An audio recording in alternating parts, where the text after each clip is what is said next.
آخوند و انکار نامه اعمال کتابی. فکر نکنید پرونده ما مثل یک کتاب جلد شده است که روز قیامت 5000 صفحه کاغذ پر شده رو جلد کرده میذارن زیر بغل ما، میگن این پروندته. اصلا اونجا ما پرونده کتاب مانند نداریم.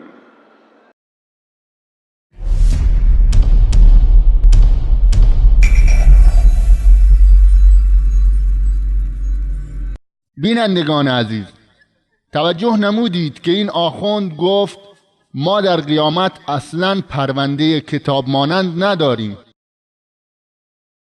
حال ببینیم که الله متعال در این مورد چه می‌فرماید.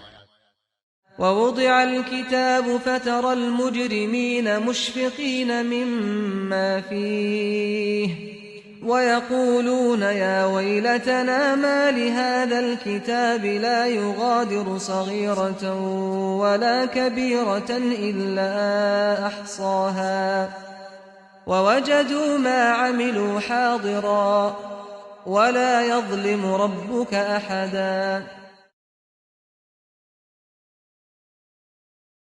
و نامه اعمال نهاده شود، پس گناهکاران را می‌بینی که از آنچه در آن است هراسان هستند و میگویند ای وای بر ما، این نامه را چه شده که از هیچ گناه بزرگ و کوچکی فروگذار نکرده و همه را برشمرده است و تمام اعمالشان را حاضر می‌یابند و پروردگارت به هیچ کس ستم نمی کند.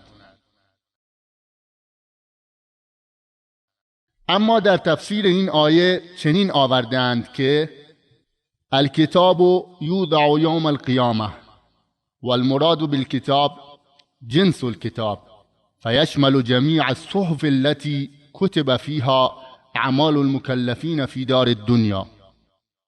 در روز قیامت کتاب گذاشته می شود و مراد از کتاب جنس کتاب است.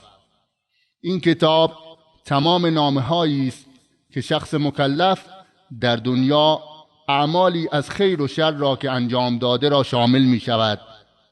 از واء البیان فی ایضاح القرآن بالقرآن، جلد 3 صفحه 287.